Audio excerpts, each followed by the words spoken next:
Hello, AC Universe, and welcome to Canada Crossing. Today, we are on our completed SwampCore island of Fire Cove. I'm very excited to show you the island. So, why don't we get started? So this is Fire Cove. This is the third version of Fire Cove that you would have seen on my channel. We had the original cottagecore, we had the Four Seasons version, and now we have our SwampCore version. And I'll show you the map real quick so you can see what we've got going on. So as you can see, there is a lot of waterscaping.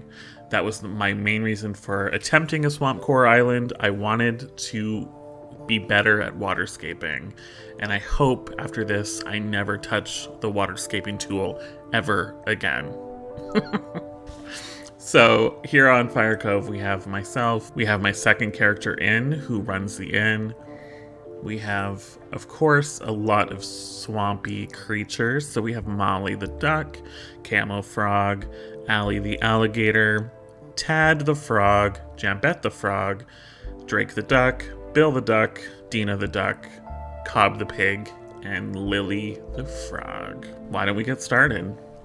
So this is my entrance. I wanted water right off the bat. When you got off the entrance, all you can see is water. So I love how that turned out with, of course, the lantern in the center to add some light to the area. I have lots of different paths used all throughout this island. I will make sure to put every single design code that I have in the description below. So make sure if you're looking for any of these codes, you check there. So you'll notice that any corner I could put in a little pond. That's what I did. There's lots of weeds, overgrown weeds. Of course, we are in the swamp. I did elevate the actual campsite just on this one section because, you know, you wouldn't want to camp down in the swamp. No. And then back here we have just a little, you can actually hop across. We're not going to hop right across because we're going to jump ahead of ourselves in the tour, but you could get through there. And then moving along to the beach side, we have a lovely little laundry and eating area for the campers. This green sludge here because I wanted to cover up as much of the sand as possible.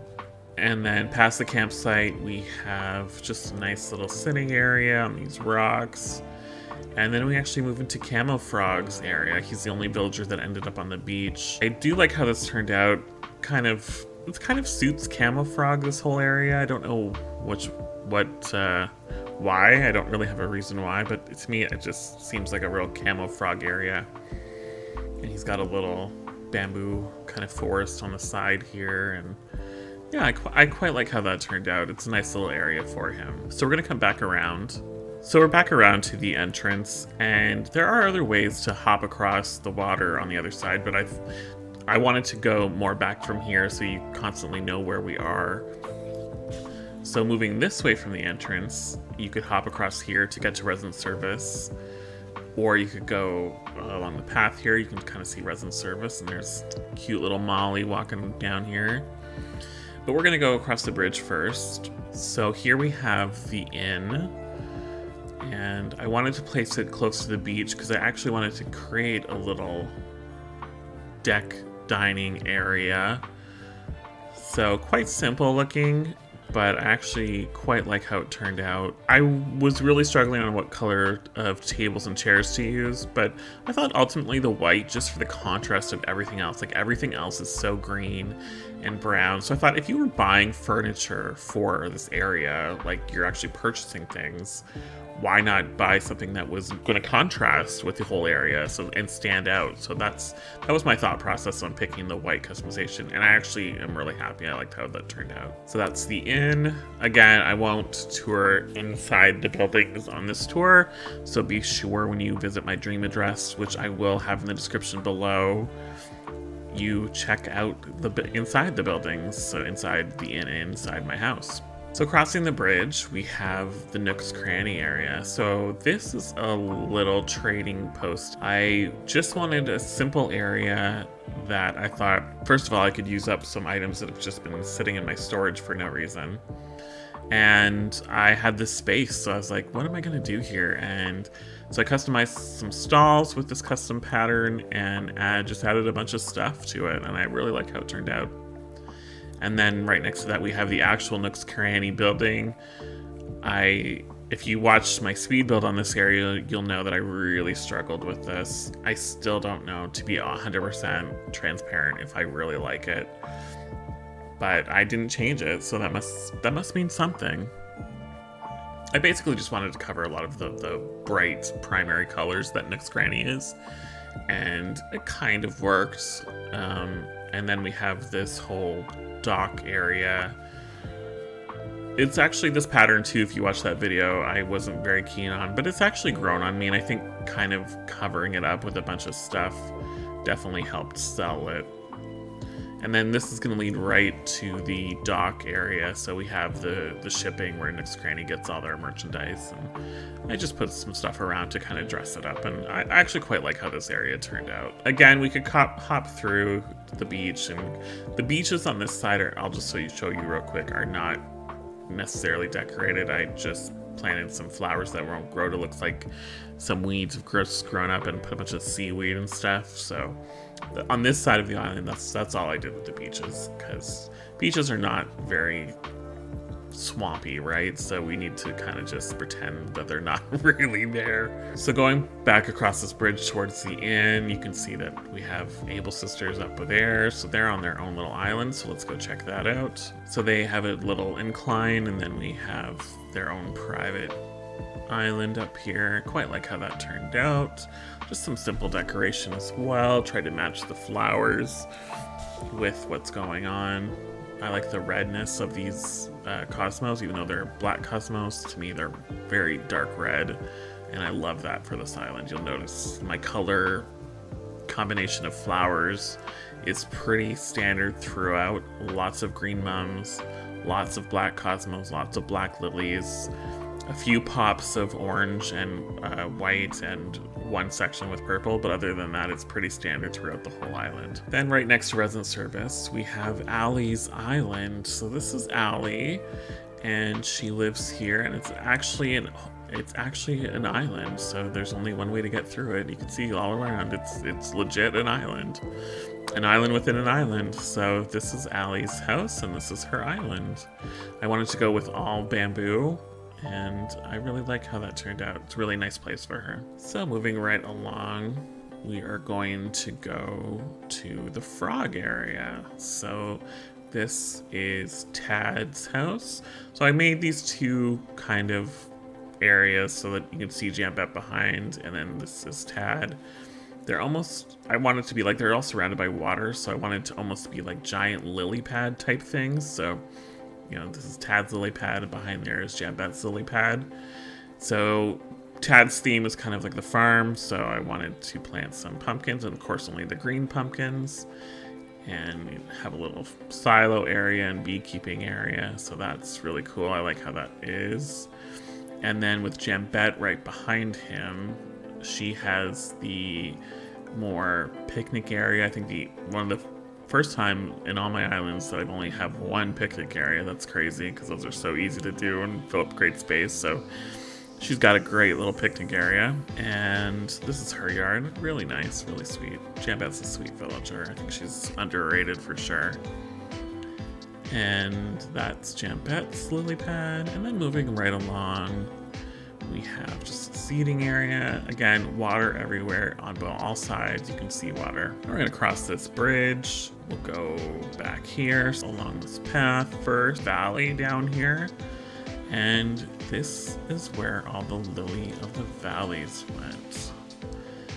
So this is Lily's house, and these are the Lily of the Valleys. I know, brilliant, right? So I created this little valley for Lily's house, and I think it looks really cute. Lily of the Valleys are not my favorite flowers by any means. She's also right in front of the secret beach, which I just kind of threw something there for her. She's got her own private beach, but if anyone deserves that, it is Lily for sure. So she's got a little reading nook. She's a normal villager, so they love to read. And then I just placed all these butterfly models around, and I actually think that dresses up the Lily of the Valleys quite nice. And then there's just, of course, more water on this side and just a little extension of the valley, nothing too exciting. So then we're gonna go back up and up on here. So this is the land bridge to my house. And this was one of the ideas I had when I first started this island. I knew I wanted to do a long land bridge leading just to my house and have it up 2 stories. So I really like the way not only the bridge looks, but looking down on the right side, how the water looks just makes it seem like we're up so high. So we have that water feature on that side and on both sides. I wanted to make sure that it was water on each side. So kind of really represented that, you know, I did not want to live on the swamp. I wanted to make sure my house was well elevated above sea level, right? I'm not sleeping on any sogginess, right? So that's what I was going for with that, and I think it looks really cool, and I love this land bridge. This pattern too is a really good brick pattern. Definitely look for that in the description below. It can, not only just for swamps, it could be like castle core too, if you're doing like a courtyard, like anything like that, I think it would look really cool. So that's my house, and then we're gonna go back across the bridge.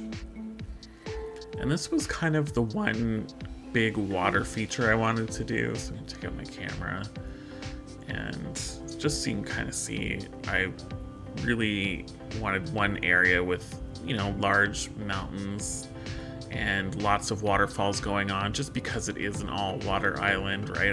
I wanted to have one, and I think this turned out really cool, really nice, really happy with this. And that's our large water feature for the island. And then we're gonna cross the bridge, cute little sitting area. And then we have the scary part of the island.